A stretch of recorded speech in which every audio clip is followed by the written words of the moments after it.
Okay, hello. The first thing we're going to do for this video is get our meditation into working order. So unfortunately, there's no way you can really explain what meditation is because it's just doing nothing.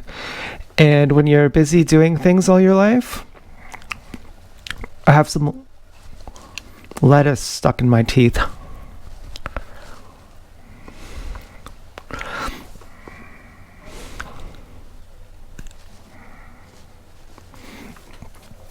When you do nothing, you will actually be surprised. But before that point, you will say you're doing nothing, but you'll actually be doing a whole bunch of things. So for me, when I do nothing, it feels like my energy is going like this around me. And that's basically all I have to say on that.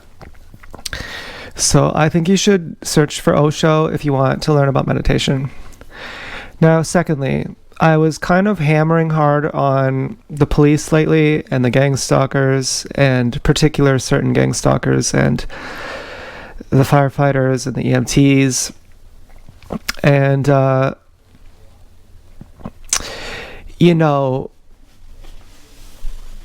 I just saw this thing by Nick on MDE, and he said that they basically fleece the system. Like, if you search up any cop's badge number in America, you can find out how much they make, and they're all making like $170,000 because they drop a baseball on their foot, and then they get some kind of special plan for an injury for the rest of their life, and they have like a whole bunch of money.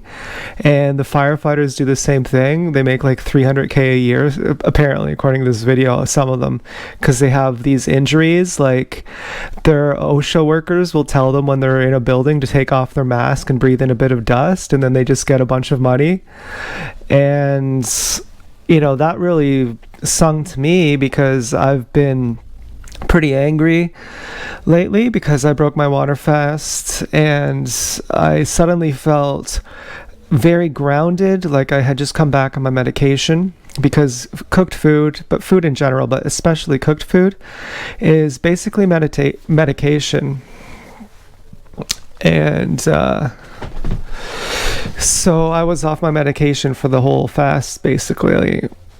And then when I came back to you know what, I just had an ADD moment. I just decided to do a tab of acid, and I went down and it was missing, and I said, where is it? Oh my god. And I said to my mom, did you see the white bag? And she said, oh yeah, I threw that out. And I would never do this. I just had a feeling like, okay, go do it right now, because the tolerance is less, because I just did it 3 days ago. It's not that I'm a fiend, it's actually that I'm being responsible, because if you do it once in a blue moon, then you get super high, but then you get super low. And I've had actually crashes after each one. And even it's the day after I have a crash. And the last time after I was talking, I was going, I kind of think I might regret what I'm saying here. This is like, I don't know if I can do this. But anyways, so I decided to do a couple minutes ago before I started this video. And after I broke my fast, I was on the 9th day, and I was about halfway through the day. I was pretty despondent, and Marina had just basically dumped me again. And then I called her, for our date after she dumped me. She never said she dumped me. She just answered the phone and said, call me tomorrow. And I was like, basically, that was so rude that you pretty much just dumped me by saying that. And I called the next day, and then she didn't answer, and I was like, you are so rude. Like, you are just a polygamist bigot, and you were afraid to pick up the phone because you knew that my opinions would actually change your opinion, because your opinion is wrong. And then yesterday or today, she messaged me again, and unfortunately, I was really happy about it. Unfortunately, I was really I was happy about it, and I told my mom, I said, you know what she said to me? She answered the phone, and she said, call me back tomorrow. And my mom was like, bye, just say bye. And I was like, yeah, I know, but she's really attractive. And then I'm thinking, because she used to be fat, I'd like to see her butt. She says she has saggy boobs because she used to be fat. I'd like to see her butt. What does her butt look like? I mean, is that even good? Is she even hot naked? She has a hot face, but she has a hot figure. She has hot body. And I kind of make excuses. She has bipolar. I make excuses for her that she's nice most of the time, but then once in a while she's really rude, and plus she's really hot. So my mom said, well, you like that you know, it sucks that you like that she's talking to you. And I said, yeah, you know, it sucks. And so I haven't checked my messages yet. I might wait a little while. You know, I even consider, don't even check it. Just fucking ditch her. She's really rude. Just ditch her. But then there's also this song I like by the Boards of Canada. That's a remix. And it says, just treat him like a prostitute. You know, just say like, okay, you pissed me off. Spread your for me. Like, let me see inside. And, you know, we'll call that even. And like, that's the level you're on. You know, that's not me. That's you. You're making me do that. But anyway, so I went to Mr. Sub today. I got 4 breads. I phoned them. I feel very loved, actually, wherever I go. The people actually fucking love me. And the girls there are really lovely. They're gang stalkers, but they're really lovely. And I said on the phone, can I just buy some bread? Because I don't like the grocery store bread, which I do actually like the grocery store bread, but it's not Mr. Sub bread. And she said, yeah, $1.49 per piece of bread. So I bought 4. She said, these are really good or something. And I was like, yeah, I know. Like when she brought them out, they looked like clouds, like so puffy and so beautiful. And it was huge. It was $6 for 4 sub buns. But the bag was huge. It was actually not that expensive, all things considered. You can buy, I don't know what they're called, but sugar scones, that's probably not it, but these round buns I've seen at Food Basics, and they're like $5.99 a bag instead of $2.99, and I bought those once and they're really good. So after I broke my fast, I broke it on a smoothie. I jayed off to a fantasy of getting ARD, and then I've just been jaying ever since. And then I ate some cooked food after. And, you know, just the nastiest things. Like this girl once, she you know, I shouldn't even say, but, you know, I don't want to get my YouTube channel, but she was, well, I don't even want to say, okay? And it might have been what I wanted, what she did. But, you know, I had some pretty nasty fantasies, you know, it's some very degrade me kind of fantasy. I want to be degraded. And it's been really fun, really, really fun. It took me like 4 seconds the first time. And then I started gaining control. I realized I wasn't doing anything with my tack. I was just like, it was just blank. I wasn't exerting any control over it. And maybe that was just the fact that I had to get numb more from jaying more. I don't know. But then I ate some cooked food and it tasted really bad, really fucking sickening. I drank some ginger ale. It tasted sickening. I could only have like 2 sips. And it took me like all night to eat 1 sandwich. And then today I went to Mr. Sub, got this sub, and then I'm drinking bubbly and I can barely drink it because it's hard, but I'm getting better at drinking it, like drinking more because it's so intense. And I'm probably going to go back on a detox soon. I really should, but I think I might just do water plus fruit and then like 10 liters a day instead of just fasting, because the quantity of water is actually the thing. And if you just jump to 10 liters a day, that's actually too much. You have to start off with like 4 or 5 liters a day, and then you go up 1 liter per day or per 2 days as the old food starts to hydrate, and then it starts absorbing, because the old food in your stomach is like a dry sponge. Like when you put it under water, it deflects at first and then it starts absorbing after a while. So eventually, I'm going to need 10 liters a day. It might be easier on fruit. I think I'm going to do that. I think I need to go back on detox. And my singing voice is way better. And plus having the grounding sensation of food, I feel so grounded. And once I felt grounded, I felt really angry at certain gang stalkers that I took 20 years, like fucking, since I'm 38 and since I was less than 14, I was looking for my beloved. And I found her when I was about 20, and now she might not be my beloved anymore. But she might be, but I don't really have much good to say about her. I'm not really sure we have much to talk about. But anyways, she may not have been my beloved, and beloved may be a false term, because what do you even mean by beloved? You mean you're the person who is made just for you, and maybe that's not even something that exists.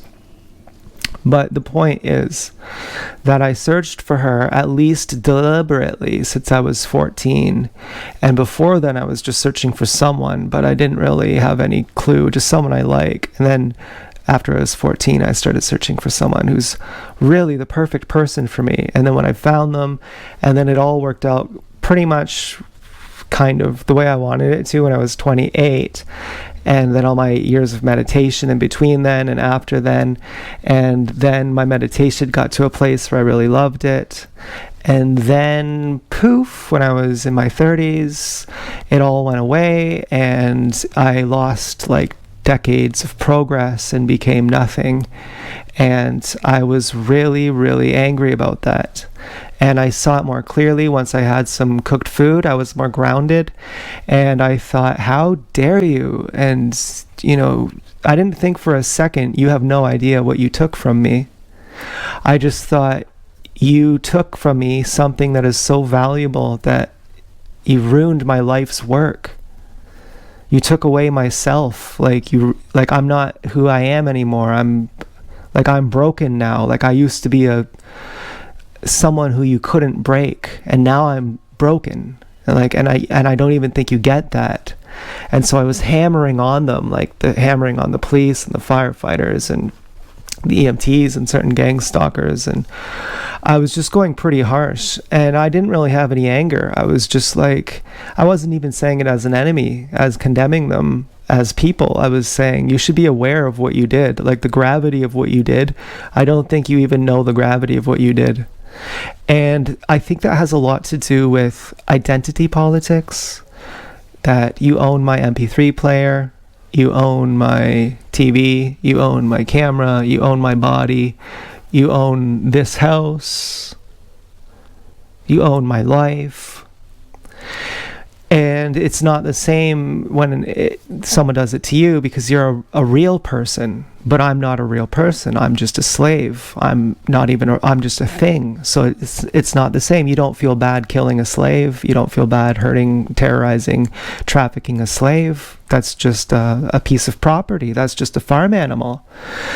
But why wouldn't I be human? Who says that you're human and I'm not? A sword, might is right. The king. The king's rule says that you're right. Are you more human than me?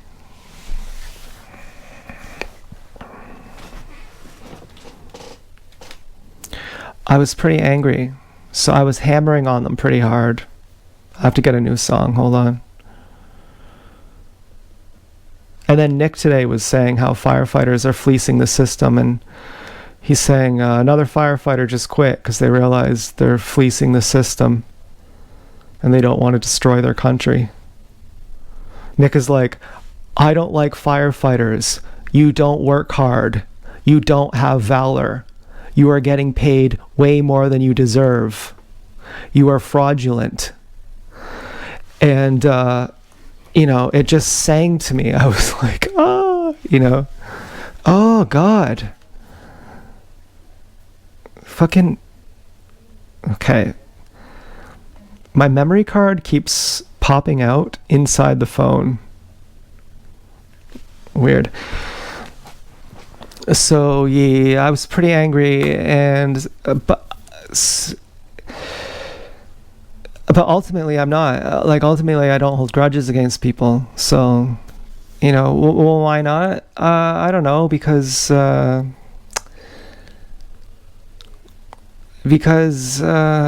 have an e-bike made in China. Probably the people there hate me. Probably the people in the factory who made the e-bike in China hate me. Would I buy it again? Probably not. I don't know. I don't fucking know. But do I feel lonely now? Like, do I like any pigs love me? Well, I dreamt of a pig last night, and ultimately, I think I feel not lonely. I did last night. I thought, man, I really love this pig. And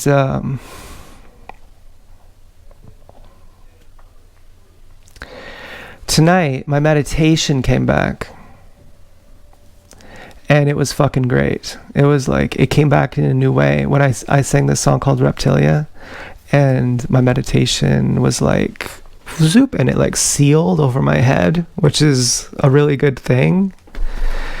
And I was like, oh my God, that's right. That's the thing that transcends. That's what I found after Chelsea. After I felt Chelsea's validation and love, that's the thing that happened to me. That love is the bridge to God. That love is God, but God isn't love.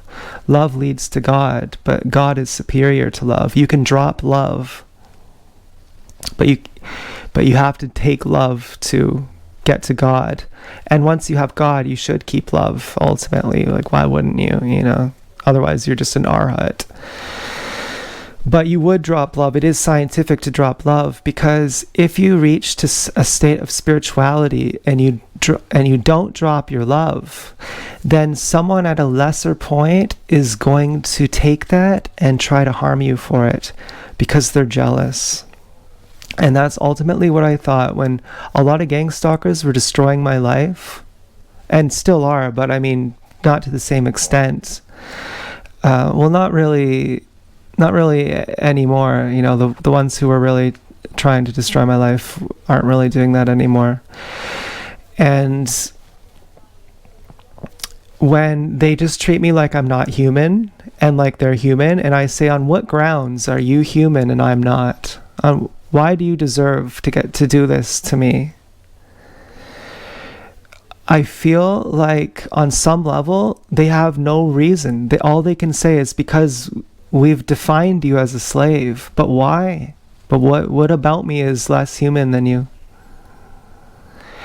And I feel like ultimately it's jealousy that I've reached a higher state, because no one likes to be groping and searching for their lover.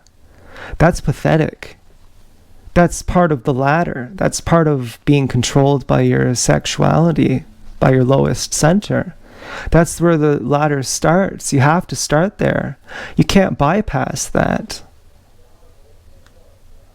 But when you're stuck in that, and you're just searching for someone to validate you and make you feel warm on the inside, and you might not get it, and of course it's going to go wrong. Of course every love affair is going to fail. There's going to be something that happens, isn't there? When you're on that level. Because on that level you're possessive, and no one likes to be possessed.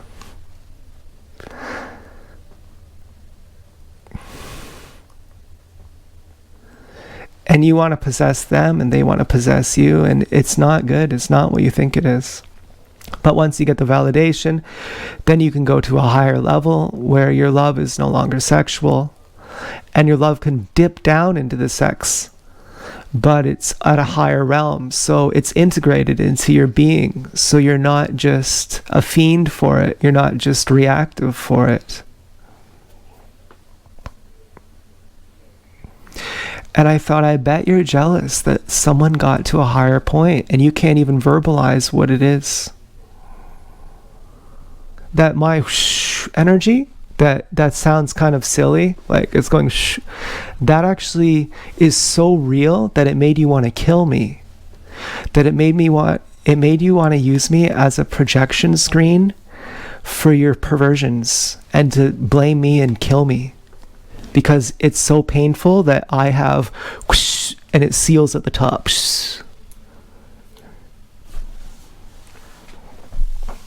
And so when I came down on cooked food, I got super grounded. And I thought, you fuckers, even if I love you, I'm putting you through the ringer for what you did to me here. You need to know what you did to me. As if you even know what you took from me. Yeah, I get it. You probably don't know. You probably don't know.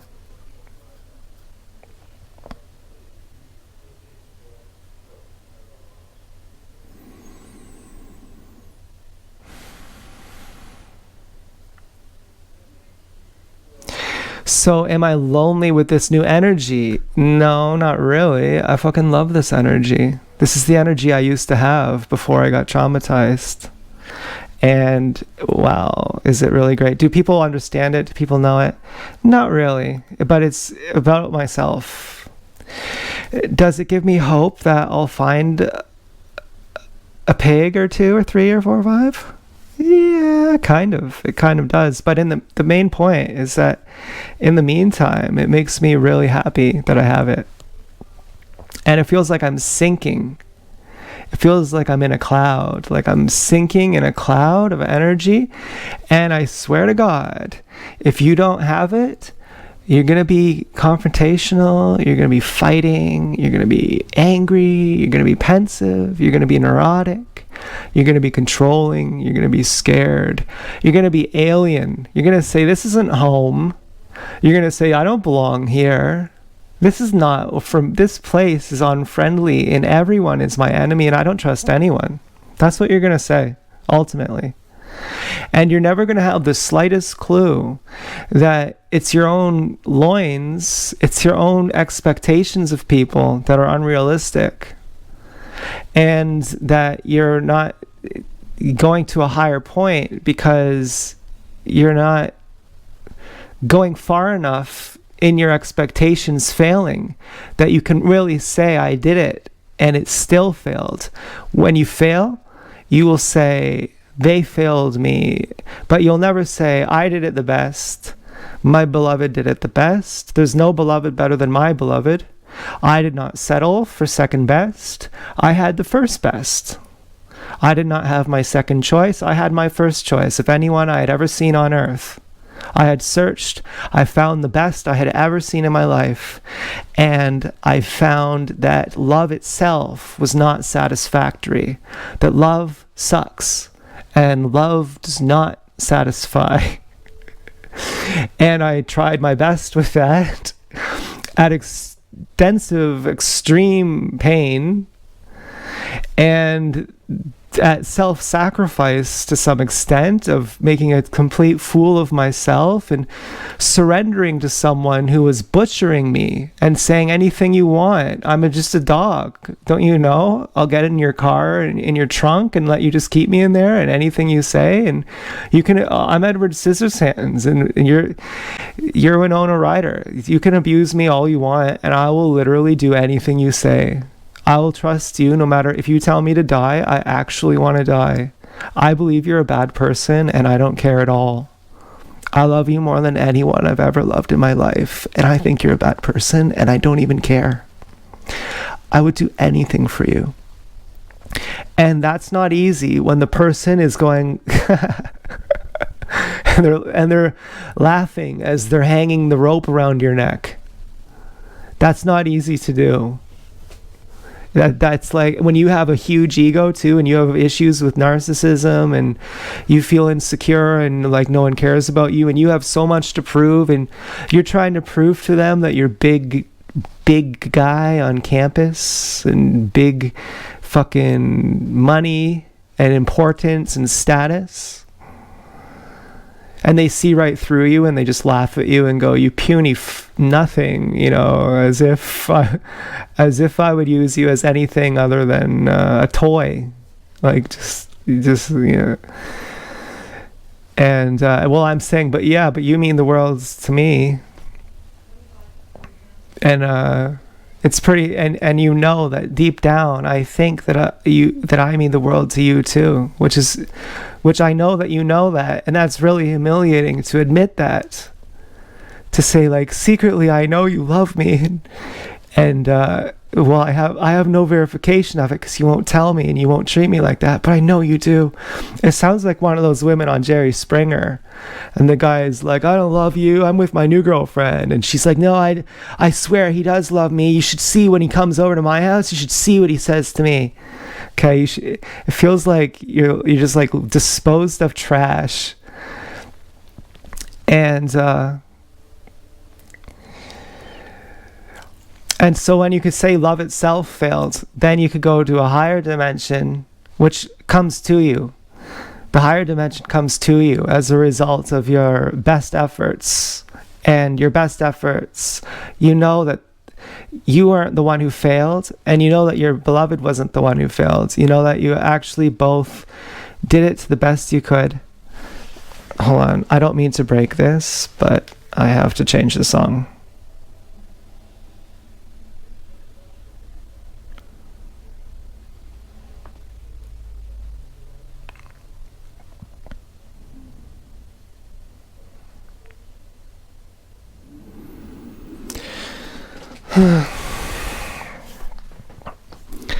So I basically lost that meditation that I gained through the extreme pain of love, which I think was probably the most painful thing I've ever done in my life. I'd have to say this, surrendering to someone, I think it was the most painful thing I'd ever done in my life.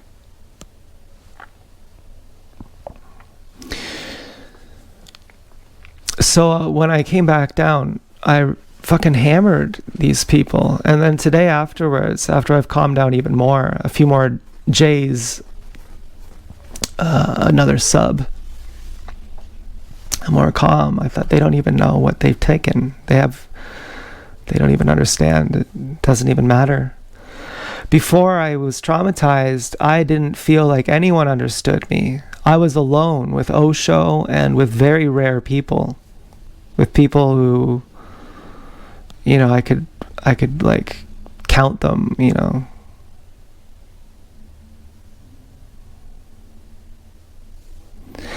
Most of whom are dead.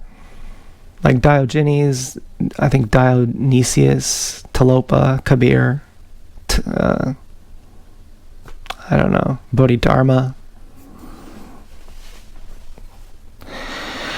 And I was having the time of my life. I used to have to pinch myself every day to make sure I was real. And the feeling, what is the realness? It's that I'm sinking. It's that the feeling is going up over my head. It's like I just sunk into my body.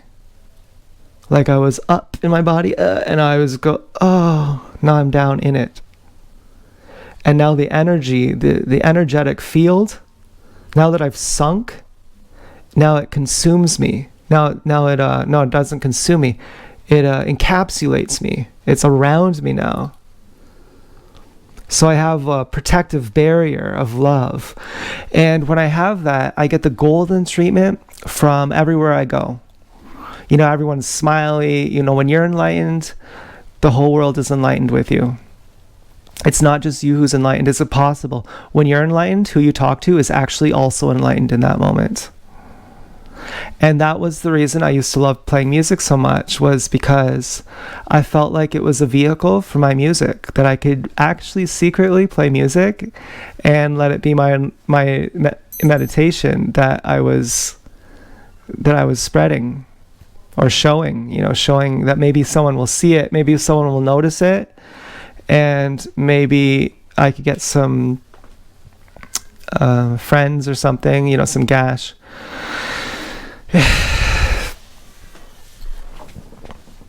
But that sounds a little bit sleazy, doesn't it? Maybe. I don't know. I think you should want that. When I'm still young. Like, I think I should still have some gash. I don't just want to say I'm just never going to have gash again. And, that's the end of it. But I haven't really put forth an effort in quite a long time because I realized that what's the point if you're not even happy within yourself? Then what's the point? Because after Chelsea, I did have another girlfriend named Sub-Zero, and she was really great, but I hadn't really crystallized my meditation yet. After Chelsea, I had the meditative awakening, which is called a Satori, which is a glimpse of your meditation. You get this sudden space where you drop the relationship with your mind, and you can still use your thoughts, but otherwise you're separate from it. You're not up there in your mind, you're sunk down beneath it, and it's like over top of you then. And so you could still use your mind if you want. So your first Satori is when you have a gap between your thoughts that gives you some freedom, and it gives you your first taste of spirituality. And your second is your samadhi, and that's when you actually internalize it and it becomes your everyday normal. And once I had that, then it was just off to the races. I was just getting high, riding my bike, having a lot of fun, and it was kind of lonely, but not really. But it was kind of like I was by myself. And I almost feel like it was God that did this. But I don't really want to say that, because when you say that God did something good, you're going to say that God exists and you love God. And then when something bad happens, you're going to say that God sucks and God's not real. And God is only as good as your luck.